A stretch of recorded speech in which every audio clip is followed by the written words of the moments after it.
지난 시간에는 우리가 사랑은 결코 없어지지 아니하지만 없어질 것에 대해서 말씀을 드렸습니다. 자, 오늘은 이제 오늘 말씀해 보니까 사랑은 결코 없어지지 아니하되 대원은 있다 해도 없어질 것이요. 대원이라고 하는 것은 다른 성경에는, 개역 성경에는 예원이라고 나와 있는데 이건 대원이라고 말씀을 드렸죠. 없어질 것이요. 없어진다고 그랬습니다. 타 언어들도 있다 해도 그칠 것이며 지식도 있다 해도 사라지리라. 그러니까 여기 타 언어는 소위 방언을 이야기합니다. 그래서 오늘 말씀은 방언은 그쳤습니다 라는 이 제목을 말씀을 갖고 나누기 원합니다. 자, 타 언어, 방언은 그쳤습니다. 오늘 말씀은 타 언어들도 있다 해도, 타 언어들도 있다 해도, 있다고 할지라도 그친다고 얘기했어요. 그친다. 자, 이것이 이제 있다 해도 없어질 것. 첫째는 대원이고, 예언이 아니라 대원이라고 그랬죠? 선지자가 아니라 대원자라고 말씀을 드렸습니다. 대원은 있다 해도 이제는 없어졌습니다. 또 있다 해도 그친 것. 두 번째는 뭐냐면 타 언어예요. 사랑은 결코 없어지지 않습니다. 사랑은 영원한 것입니다. 그러나 일시적인 것들이 있습니다. 그것이 바로 타 언어입니다. 대언이고 타 언어예요. 소위 방언이라고 하는 겁니다. 이 세상에는 두 종류의 교회가 있어요. 어떤 종류의 교회가 있냐면은 방언을 믿는 교회와 방언을 믿지 않는 교회가 있습니다. 방언을 믿는 교회가 있고 방언을 믿지 않는 교회가 있어요. 타 언어를 믿는 교회가 있고 타 언어를 믿지 않는 교회가 있습니다. 그러니까 타 언어는 지금은 있다라고 하는 교회와 그것은 말씀대로 이제는 그쳤다는 교회가 있다는 거죠. 어떤 것이 맞는 말일까요? 성경에서 그 답을 찾아야 됩니다. 그렇지 않으면 바른 믿음을 가질 수가 없기 때문입니다.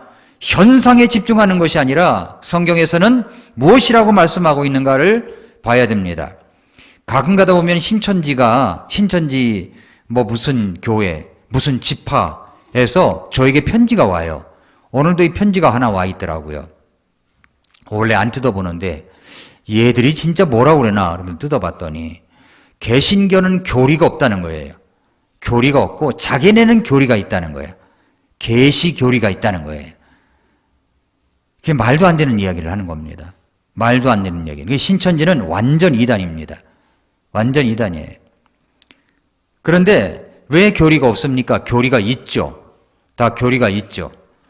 그런데 오늘 우리는 이제 왜 방언은 그쳤다고 하느냐, 어떻게 된 것이냐는 걸 성경에서 찾아봐야 된다는 겁니다. 자, 우리가 이 말씀이 어떤 말씀인지를 한번 성경적으로 살펴보겠습니다. 먼저 첫 번째로 알아야 될 것은 이 세상에 들불처럼 번져 있는 오순절 운동, 은사주의 운동에 대해서 알아야 됩니다. 오순절 교회라고 있고 오순절 은사주의 운동이 있어요. 은사주의자들은 방언을 믿고 다른 표적 은사들을 믿는 사람들입니다. 예를 들어서 어떤 특정한 사람이 기적을 행한다거나 병을 고친다거나 하는 능력을 행하는 사람들이 그런 사람들이 받은 은사가 있다는 거예요. 이것은 1960년 캘리포니아주의 벤루이스에서 시작된 은사운동인데 최근의 갤럽 조사에 따르면 미국 성인 그리스도인들 가운데 19%가량, 그러니까 약 2,900만 명이 자신은 은사주의자다, 오순절주의자로 여기고 있다고 그렇게 이야기를 합니다. 그리고 이런 은사주의자들 가운데는 그 중에 21%가 베프티스트가 있다는 겁니다. 그러니까 침례교회 이름이라고 해도 우리와 같은 믿음이 아닌 교회들도 있다는 것을 알아야 돼요. 침례교회가 다 올바른 교회가 아니에요. 우리와 같은 믿음이 아닌 교회들도 있다는 걸 알아야 됩니다. 은사주의 운동은 주요 이 프로테스탄트, 이 개신교 진영뿐 아니라 카톨릭 교회에서도 일어나고 있는 초교파 운동입니다. 이들은 어떤 교리를 믿고 있느냐 하는 것은 중요한 문제로 삼지도 않습니다. 다만 표적이나 이적을 중심으로 모이며 단지 은사를 강조하는 사람들끼리 모여서 기도하고 같이 공부하면서 자신들의 주장을 뒷받침할 만한 것들을 찾아냅니다. 은사주의자들은 자기들이 기존에 다니던 교회가 어떤 교회인가, 다시 말해서 근본주의 교회인가, 복음주의인가, 자유주의인가 하는 것은 그대로 두고 그 안에 있는 사람들에게 은사주의 체험을 갖도록 부추긴다는 거예요.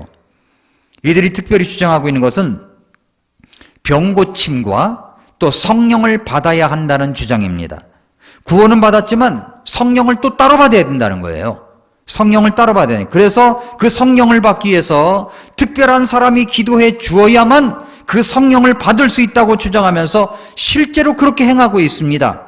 우리나라에서는 대표적으로 온누리교회 장로로 있는 손지철 씨죠. 건대 교수로서 그는 은사운동을 벌이고 자신이 이마를 치고 기도하면 바로 사람들이 뒤로 넘어가면 이제 성령을 받는 것이라고 주장하면서 그렇게 행하고 있습니다.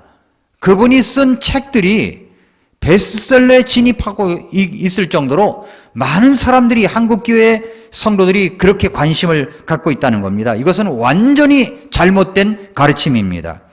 성령은 언제 받아요? 누가 기도해주고 이마를 치고 기도한다고 뒤로 나가 자빠졌다고 성령을 받는 게 아니에요. 성령은 바로 내가 예수 그리스도를 믿고 구원받을 때, 예수님을 믿을 때 성령도 받는 것입니다. 성령도 받는 거예요. 거듭날 때 성령님께서 내 안에 들어오시는 것입니다. 구원받은 모든 그리스도인은 이미 성령 침례를 받은 겁니다. 성령 침례를 또 따로 받는 게 아니에요.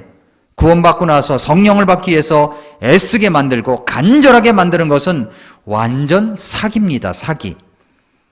그래서 한국교회는요, 이런 사기들이 얼마나 많은지 몰라요. 이런 교리들을 갖고 있으면서 겉으로는 아주 그럴듯한 에세이적인 설교를 해가면서 사람들 마음에 치유한다고 하면서 그렇게 하는 겉과 속이 다른 교회들이 많이 있다는 겁니다. 이거 은사주의 들불처럼 번져 있는 오순절 운동, 은사주의 운동이 있다는 걸 알아야 되고, 두 번째로 알아야 될 것은 은사주의 운동을 벌이고 있는 사람들이 또 주장하는 것이 뭐냐면 방언운동이에요. 방언운동. 방언을 받아야 제대로 신앙생활을 하는 것이라고 말합니다. 방언을 주장하는 사람들 가운데서는 성경에서 말씀하고 있는 근거를 가지고 한다고 합니다. 성경의 근거를 대요, 이분들이. 그 방언을 하는 분들이 말하는 성경 구절은 여러분 잘 찾아보세요. 고린도전서 14장 39절입니다. 한번 열어보세요. 고린도전서 14장 39절. 그러므로 형제들아, 대언하는 것을 사모하고 타 언어들로 말하는 것을 막지 말라 그랬죠? 고린도전서 14장 1, 2절 말씀 보세요. 사랑을 따르고 영적 선물들을 사모하되 특별히 너희는 대언하는 것을 사모하라. 알지 못하는 언어로 말하는 자는, 여기 알지 못하는 언어라고 한번 여러분 표시해 두세요. 알지 못하는 언어로 말하는 자는 사람들에게 말하지 아니하고 하나님께 말하나니 아무도 그의 말을 이해하지 못하나 그가 영안에서 신비들을 말하느니라 라고 했습니다. 자, 이 말씀을 가지고 이제 우리가 생각을 해봐야 돼요. 첫 번째, 고린도전서 14장 39절 말씀입니다. 형제들아, 대언하는 것을 사모하고 타 언어들로 말하는 것을 막지 말라 그랬죠? 우리 교회는 이제 근본주의 침례교회입니다. 그런데 복음주의자들 가운데는 본인 스스로 방언을 하지 않고 심지어 오늘날 방언이 있다고 믿지도 않지만 그냥 교회에서 방언하는 것은 괜찮다고 믿는 사람들이 있습니다. 그러나 성경은 이렇게 말씀하죠. 오늘 고린도전서 13장 8절에 사랑은 결코 없어지지 아니하되 대언은 있다 해도 없어질 것이요 타 언어들도 있다 해도 그칠 것이며 그랬어요. 그친다고 그랬죠? 타 언어, 방언은 있다 해도 그칠 것이라고 했습니다. 이 구절은 방언이 그치는 것은 확실한데 언제 그칠 것이냐가 또 문제잖아요. 언제 그치느냐, 언제냐 이거예요. 언제냐. 방언은 그친다는 것만은 사실입니다. 그렇죠? 사실이에요. 그리고 우리가 지금까지 보았던 말씀 가운데 고린도전서 13장 8절부터 12절에 보면은 영원한 것과 일시적인 것이 있다고 분명히 말씀합니다. 일시적인 것이 무엇입니까? 대언, 타언어, 지식입니다. 하나님의 말씀을 받아서 대신 전하는 것은 없어지고 지식도 사라지게 될 겁니다. 없어지고 사라진다는 말. 대언과 지식은 외부의 어떤 힘에 의해 끝나게 될 것으로 보입니다. 외부의 힘이라는 것이 뭡니까? 완전한 것입니다. 완전한 것이 오면 대언과 지식은 그치게 될 것입니다. 13장 9절과 10절에서 우리가 부분적으로 알고 부분적으로 대언하나 완전한 것이 오면 그때는 부분적인 것이 없어지리라 그랬죠? 그럼 이게 완전한 것이 뭐냐 이거예요. 완전한 것이 뭐냐? 이 완전한 것에 대한 해석도 두 가지가 있어요. 방언을 믿는 교회와 믿지 않는 교회가 각각 이제 두 가지로 얘기해요. 하나는 뭐냐면 신약 성경의 완성으로 보는 거예요. 완전한 것은 신약 성경의 완성이다. 또 하나는 예수님의 재림이라고 하는 겁니다. 방언을 하는 교회, 주장하는 교회는 예수님의 재림이라고 이야기를 합니다. 그러나 이제 방언은 그쳤다라고 믿는 교회는 신약 성경의 완성이다. 이게 완전한 것이다. 라고 이야기를 합니다. 만약에 그 완전한 것이 신약 성경이라면 대언과 지식은 오래전에 이미 끝난 거예요. 그렇죠? 9절은 부분적으로 알고 대언하는 것에 대해서 말하고 있으며 10절은 완전한 것에 대해서 말하고 있죠. 완전한 것이라는 것은 부분적인 것의 완성입니다. 따라서 완전한 것은 지식과 대언의 완성 혹은 완성된 성경에 있는 하나님의 완전한 계시가 되는 거죠. 방언은 어떻습니까? 방언은 분명 일시적인 거예요. 틀림없이. 영원한 것은 사랑이요, 일시적인 것은 대언, 방언, 지식이라고 했습니다. 방언은 그칠 때가 있는 것을 분명히 말씀합니다. 이 말씀은 대언이나 지식처럼 외부의 힘에 의해서 없어지고 사라지는 것이 아니라 방언은 스스로 끝나는 것임을 알 수 있습니다. 스스로 끝난다는 거예요. 이것으로 볼 때 방언은 스스로 그치게 될 것입니다. 말씀대로 완전한 것이 임하면 대언과 지식이 끝나기도 전에 그렇게 될 것이라는 것을 짐작할 수가 있죠. 따라서 완전한 것을 신약 성경의 완성이라고 믿는다면 방언은 그 이전에 그쳤다는 거예요. 그 이전에 완전한 것이 오면 부분적으로 하던 것이 없어집니다. 그 완전한 것을 예수님의 재림으로 믿는 사람들도 여전히 방언이 재림 이전에 그친다는 사실을 인정하지 않을 수가 없어요. 그친다는 것은 분명하죠. 그런데 지금 그쳤냐 안 그쳤냐 이거예요. 우리는 믿기를 완전한 것이 오면 할 때 그 완전한 것은 성경이라고 믿습니다. 그러니까 그친 거죠. 그런데 지금도 방언을 이상하게 하는 교회들은 재림이라고 믿는 거죠. 해석이 갈라지는 겁니다.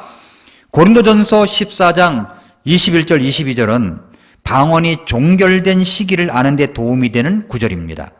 14장 21절 22절 보세요. 율법에 기록된 바 내가 다른 언어들과 다른 입술들을 가진 사람들을 써서 이 백성에게 말하리라. 자, 말하는데 어떻게 말해요? 다른 언어들, 다른 입술들을 가진 사람들을 써서 이 백성에게 말하리라 그랬어요. 그러나 모든 것에도 불구하고 그들이 내 말을 듣지 아니하리라. 주가 말하노라 하였으니 그러므로 타 언어들은 믿는 자들을 위한 표적이 아니요 믿지 않는 자들을 위한 표적이로되 대언은 믿지 않는 자들을 위한 것이 아니요 믿는 자들을 위한 것이니라 그랬죠. 이 말씀을 잘 보면은 이 말씀에 따르면 방언은 믿지 않는 유대인들을 위한 표적이었습니다. 믿지 않는 유대인들을 위한 표적이었어요. 이사야서의 인용구인 고린도전서 14장 21절에 보면 외국어 방언의 표적이 믿지 않는 유대인들에 대한 하나님의 심판과 관련이 있다는 것을 알 수가 있죠. 이런 심판의 개념이 고린도서에서도 적용된다면 방언의 은사도 믿지 않는 유대인들을 향한 표적이라고 할 수가 있고 이것은 곧 앞으로 있을 이스라엘에 대한 하나님의 심판을 미리 말해주는 역할을 한 것이라고 볼 수가 있습니다. 결국 주후 70년 하나님은 이스라엘 민족에게 진노를 부으셨어요. 이때 로마 군대가 예루살렘 성을 파괴하였고 이스라엘 민족은 사방으로 뿔뿔이 흩어지게 되었습니다. 이런 식으로 본다면 방언은 주후 70년에 지식과 대언은 주후 90년에 각각의 목적을 다 이루고 그치게 되었다라고 볼 수가 있는 것입니다. 역사를 공부한 사람이라면 방언이 2세기나 그 이후에 정통 교회에 존재하지 않았다는 것을 알게 됩니다. 존재하지 않았어요. 그러나 몇몇 이단들은 계속해서 이상한 방언을 실행하고 있었죠. 자, 성경에 보면 이제 목사의 자격, 집사의 자격이 나오잖아요. 근데 만약에 이 방언이 그렇게 훌륭한 것이고 지금도 해야 될 것이라면 목사도 집사도 방언을 해야 된다고 나와야 될 겁니다. 그런데 그것이 없어요. 디모데전서 3장이나 디도서 1장에 그것이 없습니다. 만일 방언이 교회 시대에 전체에 필요한 은사였다면 분명히 본을 보이며 양무리를 이끄는 자들은 마땅히 이것을 해야 되는 거예요.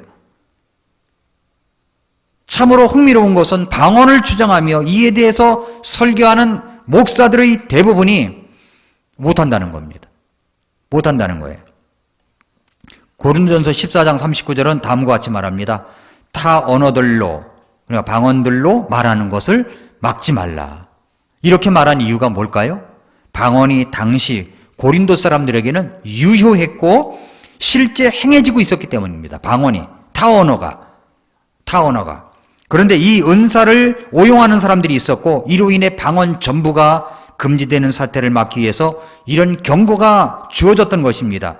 그러나 이제 방언은 그친 상태에 있습니다. 오늘날 방언은 과거 예수님께서 제자들에게 이방인들을 향한 전도를 금하신 명령만큼이나 교회와 무관한 사항이 되었어요. 자, 이처럼 방언의 은사가 그쳤고 그리고 대부분의 교회에서 그 목적, 즉 믿지 않는 유대인들을 향한 표적이라는 것을 그 목적을 거의 달성할 수 없다는 것을 성경적인 이유에서 우리는 은사주의 관행을 우리 교회 안에서는 허용하지 않습니다. 또한 방언을 하는 사람과 방언을 하지 않는 사람이 같은 교회에 있게 되면 늘 불화가 일어납니다. 불화가 일어나요.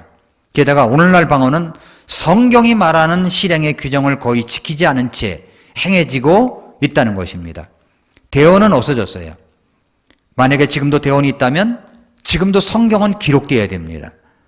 왜 없어진 것입니까? 이제 완성된 성경이 있기 때문입니다. 완전한 것, 이 성경이 있으니까 부분적으로 하던 것, 타 언어도 방언도 지식도 사라지게 된 거죠. 그러니까 방언은 이제 그쳤습니다. 그 방언은 사실 우리가 알아듣지 못하는 이상한 언어가 아니라는 거예요.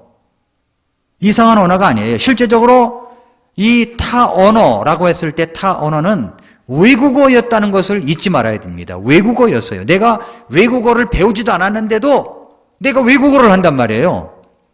저 사람이 진짜 방언의 은사를 받았네. 이렇게 말하는 건데 오늘날 방언을 하는 사람들을 보면은 그게 아니라 자기도 이해를 못해.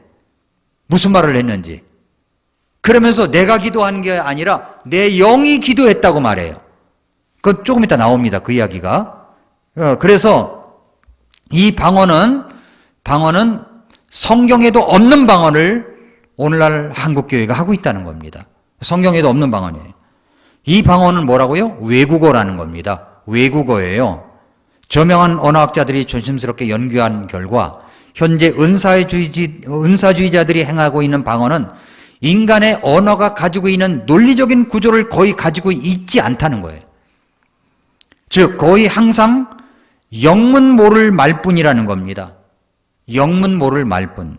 은사주의자들은 방언의 은사가 화자가 모르는 인간의 언어를 구사하거나 흔히 하늘의 언어라고 얘기해요. 하늘의 언어, 천사의 언어라고 말하는 황홀경의 소리들을 말하는 능력이다라고 주장을 해요. 황홀경에 빠지는 거예요. 그렇다면 성경에서 실제로 방언으로 말한 예를 찾아봐야 되겠죠. 예. 실제 방언으로 말한 예가 사도행전과 고린도전서에만 나와요. 데살로니가 전서도 안 나오고 후서에도 안 나와요. 디모데 전서 후서에도 안 나와요. 안 나옵니다.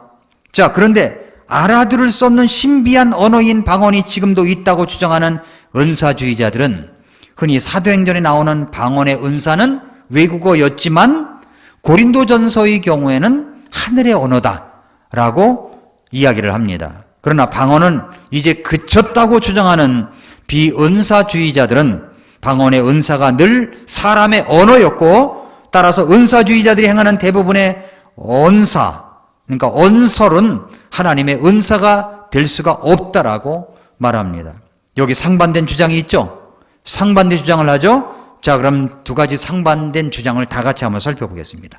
성경에서 방언, 이 텅이라고 하는 말은 타 언어이고 번역된 이 단어의 그리스의 원어가 글로사라고 해요. 이것은 말 그대로 사람의 입안에 있는 혀, 사람이 구사한 언어, 특별한 지역의 사투리, 즉 방언, 이해할 수 없는 말 등을 뜻합니다. 혼자오서의 언어 방언이죠? 제주도 방언이잖아요. 이처럼 방언이라고 하는 것은 지방 언어를 얘기하는 거예요. 외국어를 얘기하는 거예요. 외국어. 그런데 이제 글로사가 성경에서 어떻게 사용되어 있는지 살펴보면 각각에 해당하는 뜻을 알 수가 있어요. 이게 방언으로 말한 예가 이제 사도행전에 3번 나와요. 사도행전에 3번. 우선 첫째, 2장 4절부터 11절을 열어보세요. 사도행전 2장 4절부터 11절.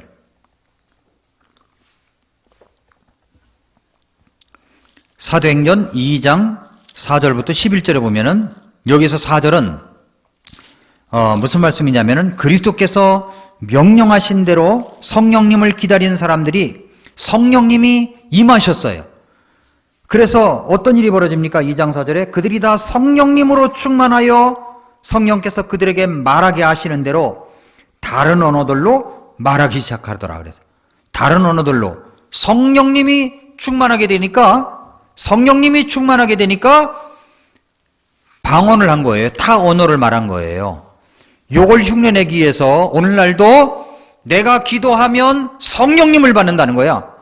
성령님을 받으면 뭐가 터져야 돼요? 방언이 터져야 된다고 이야기를 하는 겁니다.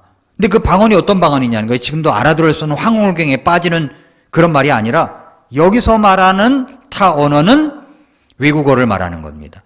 외국어를 말하는 거예요. 그래서 여기에 이제 오순절 명절날 여러 곳에서 예루살렘으로 온 사람들을 포함한 군중들이 나오죠. 6절 8절을 보세요. 이제 이 일이 널리 퍼짐에 그 무리가 함께 와서 그들이 자기 자신의 말로 말하는 것을 각 사람이 들음으로 당황해 하더라. 아니, 자기 나라 말로 말하거든요. 그러니까 당황할 수밖에 없죠. 8절에 그런데 어떻게 우리 각 사람이 우리가 태어난 곳의 우리 언어로 듣느냐? 우리는 바데 사람, 메데 사람, 엘람 사람, 메소포타미아와 유대와 갑바도기아, 본도, 아시아, 부르기아, 밤블리아, 이집트, 구레네 부근의 리비아의 여러 지방에 거하는 사람이고 로마에서 온 사람도 있다는데 각 나라 말로 알아들은 거예요. 신기하죠? 네, 각 나라 말로 알아듣는 거예요. 내가 한국말로 했는데 이 말이 그냥 각 나라 말로 다 알아들어버린 거예요. 그러니까 놀란 거죠. 깜짝 놀란 거죠. 왜 이런 일이 벌어졌을까요? 복음을 전하기 위해서. 특별한 사건이 거기에서 일어난 겁니다. 특별한 사건이. 지역의 언어로 나타난 거죠. 자, 이게 첫 번째입니다. 이때 말한 것은 각 나라 말이었다. 이걸 알아야 되고요. 10장으로 넘어가서 10장 44절부터 48절에 거기 보면은 고넬류의 집에서 일어난 사건입니다. 이때 일어난 기적도 사도행전 2장과 동일하게 타 언어로 말하다로 표현되어 있어요. 타 언어로 말하다. 물론 여기서도 이 단어가 사도행전 2장의 경우처럼 사람의 언어를 가리키는 데 사용된 것으로 보입니다. 더욱이 성령님의 선물이 이제 45절에 보니까 45절 보세요. 10장 45절 10장 45절 말씀해 보니까 뭐라고 되어 있어요? 할례자들에 속한 자들로서 믿은 자들 곧 베드로와 함께 온 자들이 이방인들 위에도 성령님이 선물로 부어주시는 것으로 인해 다 논란이 이는 이방인들이 타 언어들로 말하며 하나님을 크게 높이는 것을 그들이 들었기 때문이더라 라고 얘기를 했습니다. 그렇죠? 자, 그렇다면 베드로는 고넬류의 집에서 일어난 일을 이제 나중에 보고를 하죠. 그 일을 자신이 이미 경험한 적이 있는 오순절 사건과 비교해서 사도행전 11장 15절 17절에서 이렇게 말했습니다. 내가 말을 시작할 때 성령님께서 그들 위에 임하시되 마치 처음에 우리 위에 임하신 것 같이 하시더라. 이 처음이 언제예요? 사도행전 2장에 나와 있는 거죠. 그때 내가 주의 말씀 곧 그분께서 이러시기를 참으로 요한은 물로 침례를 주었으되 너희는 성령님으로 침례를 받으리라 하신 것을 기억하였노라. 그런즉 하나님께서 주 예수 그리스도를 믿은 우리에게 주신 것과 같은 선물을 그들에게도 주셨으니 다 언어를 주셨다는 거죠. 내가 무엇이기에 하나님을 거역할 수 있겠느냐라고 이야기를 하고 있습니다. 베드로가 우선적으로 언급한 것도 성령님이라는 인격이지 방언의 나타남이 아니었던 겁니다. 성령님이라는 인격이에요. 하지만 성령님이라는 분은 그분이 스스로를 나타내지 않은 한 인간의 지각으로는 감지될 수가 없어요. 그래서 베드로는 처음에 사도행전 2장에서 자신들에게 나타났던 동일한 것을 보았고, 방언이죠. 그래서 하나님께서 동일한 선물을 주셨다고 결론 지었습니다. 이게 두 번째 나온 거고, 세 번째는 이제 사도행전 19장 1절부터 7절로 넘어갑니다. 19장에 보면은 이제 아볼로가 고린도에 있는 동안에 바울이 윗지방들을 이제 두루다니고 에베소에 이르러 어떤 제자를 만났을 때 일입니다. 여기서 일어난 기적도 어떤 거냐면 그들이 타 언어로 6절에 그랬죠. 바울이 그들에게 안수함에 성령님께서 그들 위에 임하심으로 사도행전 1장부터 12장까지는요 베드로 중심으로 이 사도행전이 기록됐어요. 근데 13장부터 이후는 사도 바울 중심이에요. 그런데 13장 6절에 그들이 타 언어들로 말하고 대언했다라고 이야기를 합니다. 자, 여기서도 사람의 언어라는 것을 우리가 짐작할 수가 있습니다. 자, 이제 논란이 많은 고린도전서 12장부터 14장에서도 방언에 대한 내용이 나와요. 실제적인 논쟁이 이제 여기서부터 시작되는 거예요. 앞에서 살펴본 대로 사도행전에서 나온 방언이 사람의 언어다라는 데는 다 동의를 합니다. 뭐 반박할 수가 없죠. 반면에 고린도전서의 방언이 하늘의 언어나 혹은 천사의 말이라고 주장하는 사람들이 있습니다. 고린도전서의 본문은 사도행전처럼 분명히 이것이다라고 보여주지는 않습니다. 하지만 여기 나오는 방언을 사람의 언어라고 생각하고 본문을 읽으면은 문제될 것이 없어요. 고린도전서와 사도행전의 관계를 고려해 본다면 아무래도 사람의 언어라는 결론에 더 가깝게 될 것입니다. 자, 고린도전서는 사도 바울이 기록을 했고 사도행전은 의사 누가가 기록을 했죠. 바울은 누가와 아주 가까운 동역자여 친구 사이였습니다. 누가는 바울의 전도 여행 때 그와 두루 행했던 사람입니다. 사도행전 1장부터 12장까지도 누가가 기록한 거 아니에요. 기록했잖아요. 그러니까 틀림없이 두 사람은 서로의 글을 잘 알았을 것입니다. 우리가 가지고 있는 성경의 순서에 따르면 사도행전이 고린도전서보다 먼저 앞섰죠. 그러나 사도행전 2장의 사건은 고린도 교회가 세워지기 전에 일어났습니다. 그러나 실제 사도행전은 고린도전서보다도 약 5년 늦게 기록됐어요. 사도행전이 5년 늦게 기록됐어요. 따라서 누가가 사도행전을 기록할 때는 사도 바울이 이미 사용했던 방언이란 단어를 사용했을 때는 틀림없이 같은 걸 이야기했다는 거예요. 동일한 선물을 가리킨다고 볼 수가 있습니다. 누가는 사도행전을 읽는 사람들에게 방언이라는 단어가 생소하여 구체적인 설명이 필요했기에 그 선물이 사람의 언어라는 것을 분명히 했습니다. 반면에 바울은 굳이 방언의 본질을 설명하려고 하지 않았어요. 이는 그의 독자들이 이미 그 선물을 가지고 있었고 그것이 사람의 언어라는 것을 알고 있었기 때문에 그것이 다 언어다라고 강조하지 않아도 다 알아들을 수 있었기 때문에 그랬다는 거죠. 그래서 이제 이처럼 바울과 누가가 동역자였다는 것과 그리고 바울의 기록이 우선한다는 것, 즉 누가가 알지 못하는, 알려지지 않은 사람의 언어를 구사하는 이 초자연적인 능력을 묘사할 때 바울이 쓴 것과 같은 용어를 사용했다는 것과 같은 사실은 이 고린도전서의 방언이 사람의 언어라는 것을 강력히 뒷받침해주고 있다는 겁니다. 고린도전서 14장 7절부터 11절에 보면 분명한 소리라는 말의 개념도 14장 21절의 인용과 14장 22절의 설명을 볼 때 고린도전서의 방언이 사람의 언어임을 보여줍니다. 그렇습니다. 바울이 말한 사람들의 언어들과 천사들의 언어들도 문장이 보여주는 대로 하나의 가정하에 있습니다. 분명히 바울은 자기가 사람들의 언어, 들을 말한다고 했고 실제로 모든 지식과 믿음을 가지며 자기 몸을 불사르게 내어 주었다고 말했지만 자신이 천사의 언어들을 말한다고 주장하지는 않았어요.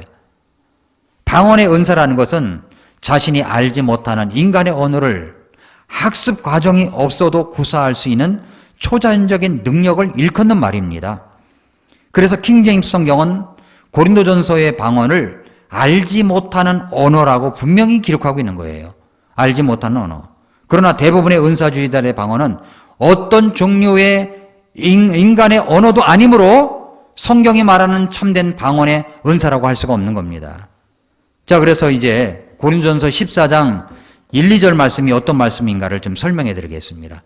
고린도전서 14장 1, 2절. 사랑을 따르고 영적 선물들을 사모하되 특별히 너희는 대언하는 것을 사모하라. 알지 못하는 언어로 말하는 자는 사람들에게 말하지 아니하고 하나님께 말하나니 아무도 그의 말을 이해하지 못하나 그가 영 안에서 신비들을 말하나니라. 이 대목을 잘 보셔야 됩니다.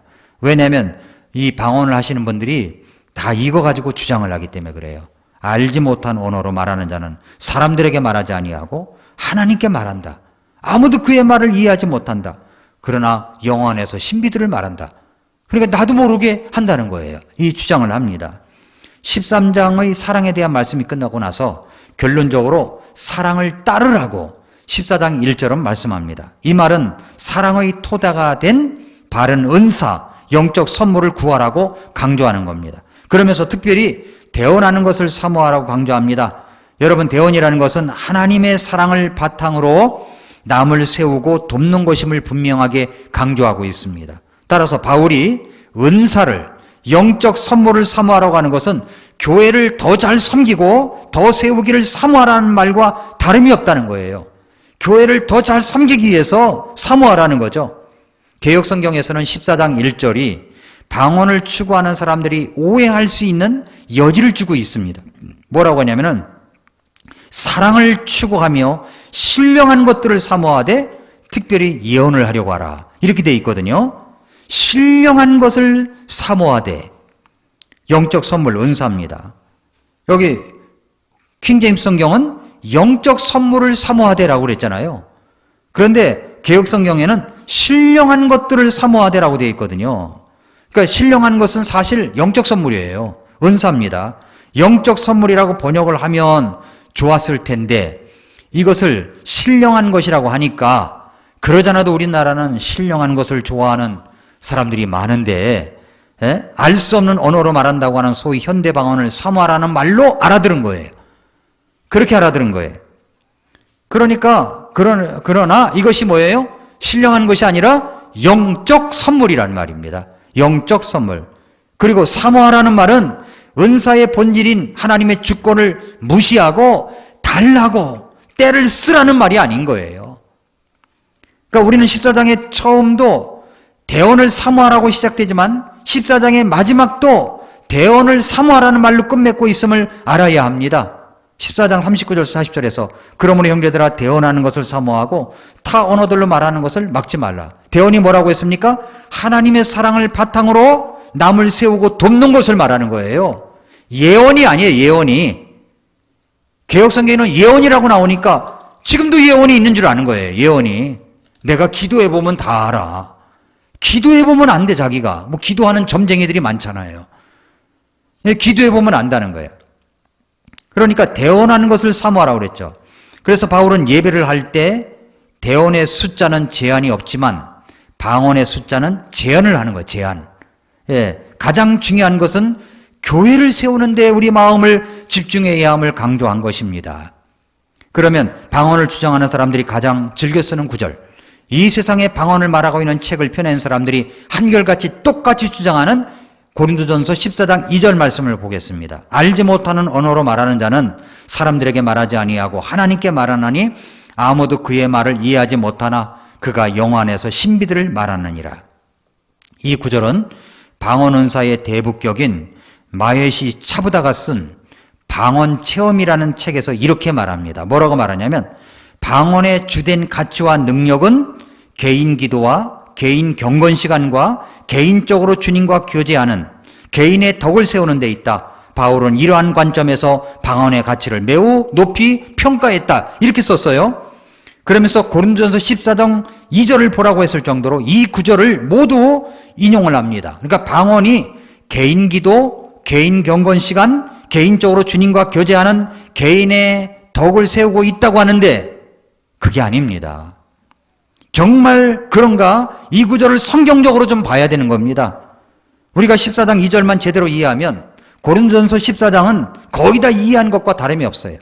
이 구절은 여러 가지 중요한 의미를 담고 있는 중요한 구절입니다. 이 구절은 방언을 지지하는 14장의 다른 구절들에서 발견되는 모든 핵심 요소를 다 가지고 있기 때문입니다. 먼저 방언을 주장하는 사람들은 14장 2절만 강조해요. 그러나 성경은 문맥으로 봐야 되는 겁니다. 문맥으로. 14장 2절을 왜 그렇게 말했을까는 3절과 대조하면서 쭉 내려 읽어야 하는 거예요. 14장 2절 알지 못한 언어로 말하는 자는 사람들에게 말하지 아니하고 하나님께 말하나니 아무도 그의 말을 이해하지 못하나 그가 영 안에서 신비들을 말하느니라. 그러나 대언하는 자는 사람들에게 말하여 그들을 세우고 권면하여 위로하나니 알지 못하는 언어로 말하는 자는 자기를 세우나 대언하는 자는 교회를 세우느니라. 알지 못하는 언어로 말하는 자는 자기를 세우는 거지만 대언하는 자는 교회를 세운다고 그랬죠. 지금 대언과 알지 못하는 언어로 말하는 것을 대조하면서 말하고 있는 겁니다. 지금 14장은 어떻게 하면 교회를 세울 것인가 하는 문제를 다루고 있는 거예요. 방언이 초점이 아닌 거예요. 어떻게 하면 교회를 세우는 것이냐. 이 개인이 세워지는 것이 아닙니다. 개인이 세워지는 게 아니라 교회를 세워야 함을 말씀하고 있는 겁니다. 옥하는 목사님의 아들 옥성호 씨가 미국 유학을 가가지고 올바른 교회를 만났던 것 같아요. 근데 이분이 쓴 책 제목이 뭐냐면 방언, 정말 하늘의 언어인가? 라는 책을 보면은요, 제가 신학교 때 장두만 박사님에게 공부했던 내용하고 옥성호 씨가 지은 내용하고요, 거의 비슷해요. 이분이 그곳에서 아마도 무슨 공부를 했던 것 같아.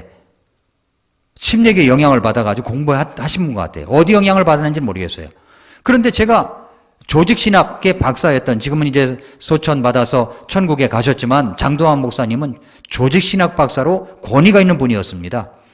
그런데 이분이 가르쳤던 내용하고 옥성호 씨가 지은 방언 정말 하늘의 언어인가라는 내용하고 뭐 거의 비슷한 거예요.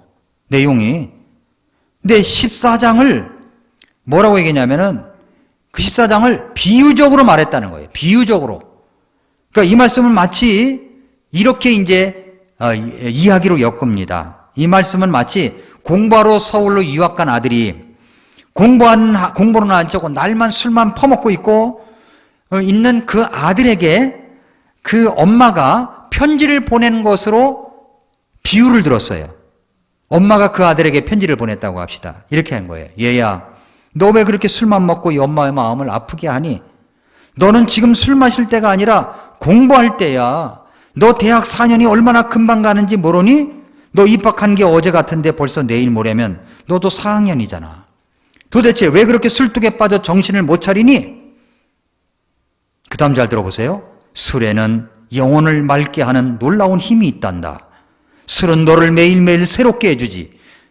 너 도대체 왜 아직도 정신을 못 차리고 이렇게 늙은 엄마 속을 썩이니? 제발 부탁이다. 술 좀 그만 마셔. 술을 통해 우리는 알지 못하는 신비한 세계를 깨닫게 된단다.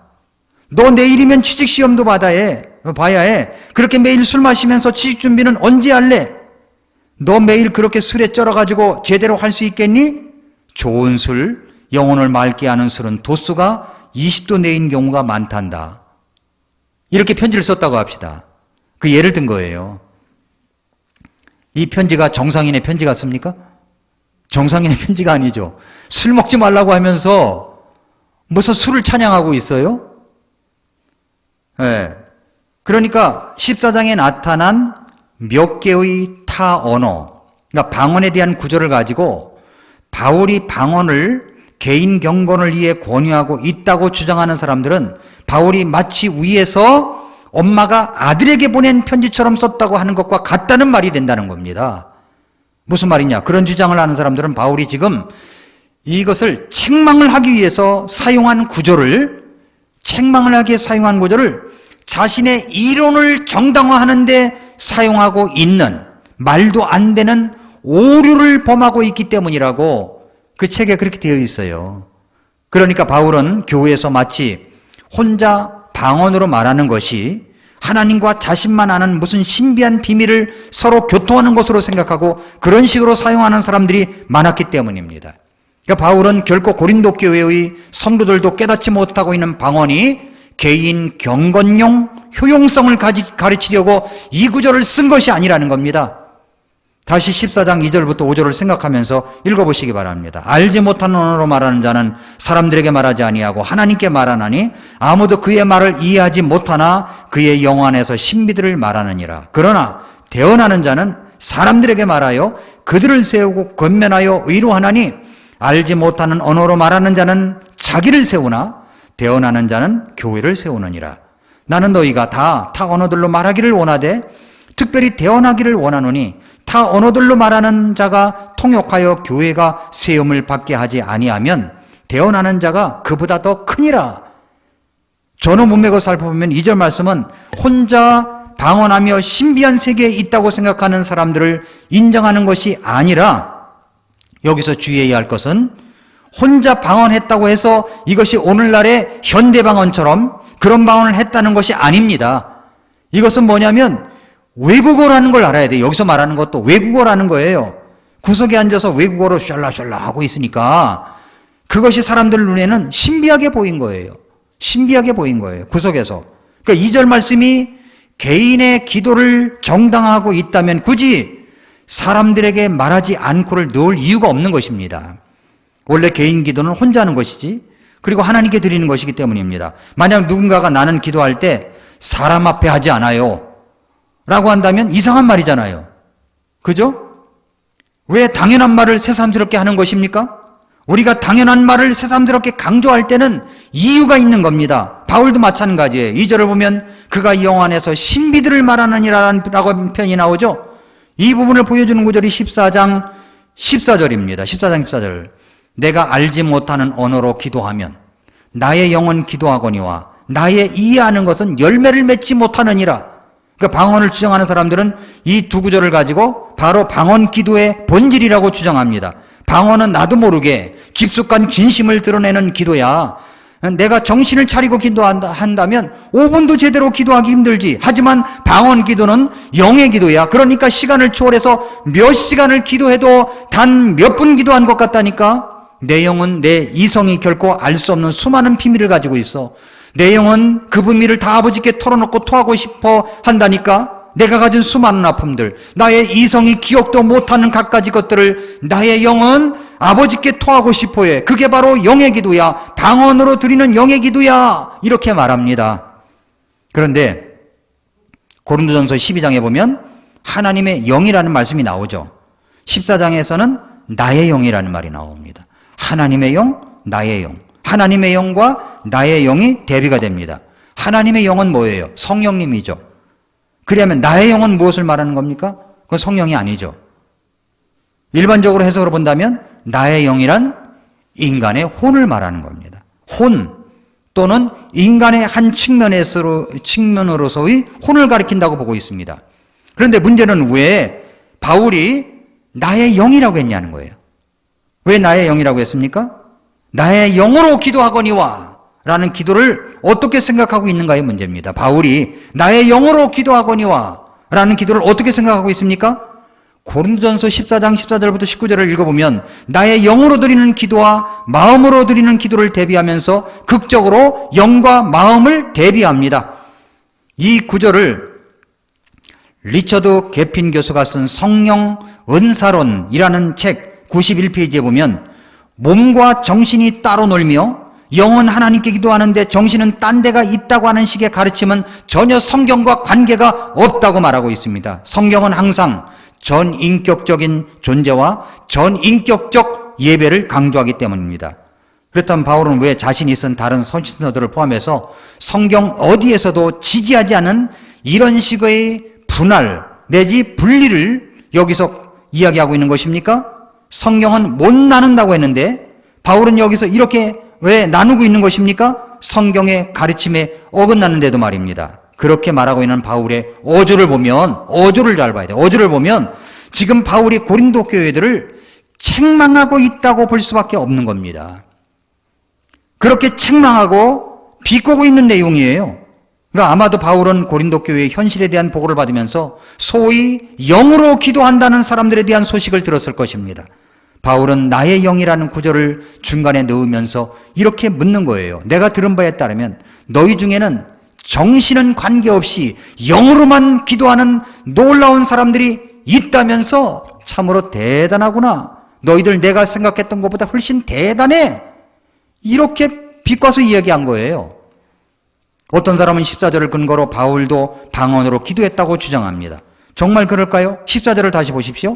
내가 알지 못하는 언어로 기도하면 나의 영은 기도하거니와 나의 이해하는 것은 열매를 맺지 못하느니라. 킹제임스 영어 성경에 보면 이 구절 앞에 만약에 if가 들어있어요. 만약이라는 단어를 넣은 겁니다. 만약에 내가 알지 못하는 언어로 기도한다면 나의 영은 기도한다고 할지 모르지만 나의 이해하는 것은 열매를 맺지 못한다는 말입니다. 그러니까 바울이 지금 방언을 했다고 하는 겁니까? 아닙니다. 그래서 바울은 15절을 이야기한 거죠. 그러면 어찌하리요? 내가 영과 함께 기도하고 또 이해하면서 기도하며 내가 영과 함께 노래하고 또 이해하면서 노래하리라. 이해하면서 기도도 하고 이해하면서 찬송도 해야죠. 이해하지 못하고 하는 것은 아무것도 아니라는 결론입니다. 그리고 또 14장 16절부터 19절을 강조합니다. 그렇지 않으면 네가 영으로 찬미할 때 배우지 못한 처지에 있는 자가 네가 무슨 말을 하는지 이해하지 못하므로 어찌 네가 드리는 감사에 아멘 하리요. 이해가 되시죠? 아멘 하리요. 너는 진실로 감사를 잘하되 다른 사람은 세워지지 아니하느니라. 내가 너희 모두보다 타 언어들을 더 많이 말하므로. 여기서 타 언어라는 것은요, 외국어를 말하는 거예요. 신비한 언어가 아니에요. 너희 모두보다 타 언어들을 더 많이 말하므로 내 하나님께 감사하노라. 그러나 교회에서는 내가 알지 못하는 언어로 만마디 말을 하느니 차라리 이해하면서 5마디 말을 하여 내 목소리로 다른 사람들도 가르치리라 그랬죠? 그렇습니다. 성도 여러분, 고린도전서 14장을 강의한다면 무척 시간이 많이 걸립니다. 이 정도만 해도 우리는 방언이라고 하는 것은 외국어이며 지금도 배우지 않고 하는 외국어를 한 은사는 그쳤다고 하는 사실을 알 수가 있습니다. 만약에 외국어를 이렇게 배우지도 않았는데 알려준다고 해서 학원 이름을 걸었다 그러면 대박 날 거예요. 그죠? 대박 날 거예요. 한 방 치면 그냥 다 나가 떨어지면서 막 영어를 말하고 2방 치면 일본어를 말하고 3방 치면 막 중국어를 말한다면 얼마나 신기한 일이 벌어지겠습니까? 그 목적이 뭐예요? 전도를 위해서 그런 거예요. 고린도 교회 자체가 항구 도시입니다. 성교설례 다녀오신 분은 아시죠? 고린도가 항구 도시예요. 그 굉장히 문란한 도시였습니다. 그러니까 외국 사람들이 너무 많이 오죠. 그래서 이 복음을 전하다 보니까 외국 사람들도 오니까 각 나라 말을 할 거 아닙니까? 그러니까 방언을 하게 되면 꼭 통역자를 세우라는 거예요. 통역자가 없이 어찌 그걸 알아들어요? 그런 이야기입니다. 그러니까 이것을 지금 현대 방언, 소위 알아들을 수 없는 언어, 자기 영혼 이해하지도 못하는데 기도를 그렇게 길게 했대. 그건 말이 안 된다는 겁니다. 하나님은 전 인격적인 하나님이라는 거죠. 예, 그 이야기를 하고 있는 겁니다. 이것이 바로 이제 올바른 교리인 거예요. 우리 교회는 이런 교리가 있는 겁니다. 이걸 알지 못한다면 마치 이제 방언 다른 사람은 하는데 난 못해. 개도 하는 방언을 너도 못하냐? 이런 식으로 얘기하고 방언을 가르친다고요. 기도원에 올라가면 방언하는 2사람이 한 사람을 양쪽에서 끼고 하라는 거예요. 그러면서 할렐루야 할렐루야 할렐루야 할렐루야 이걸 반복하라는 거예요. 막. 여러분 집에 가서 한번 기도하면서 할렐루야를 100번만 해보세요. 그러면요 혀가 꼬여가지고 무슨 말인지 못 알아들어요. 그게 방언입니까? 그러면 그렇게 막 말하면 방언 받았다고 하고 내가 기도하면 방언을 받아 성령님을 받아라 이 말을 툭 때리면 뒤로 나가 자빠져요. 그럼 뒤에서 받아 그럼 막 뭐라고 말해? 이상한 말을 해? 이건요 믿지 않는 아프리카에 믿지 않는 종교를 갖고 있는 사람들도 한다는 겁니다. 그러니까 이게 하나님이 주신 게 아니에요. 이게 정확한 겁니다. 그래서 우리가 이런 것들을 확실하게 지금 여기 이제 고린도전서 13장 말이 나왔으니까 여러분들에게 말씀을 드리는 겁니다. 13장 8절 다시 열어보세요. 13장 8절. 다시 한번 다 같이 읽겠습니다. 시작. 사랑은 결코 없어지지 아니하되 대언은 있다 해도 없어질 것이요 타 언어들도 있다 해도 그칠 것이며 지식도 있다 해도 사라지리라. 기도하겠습니다.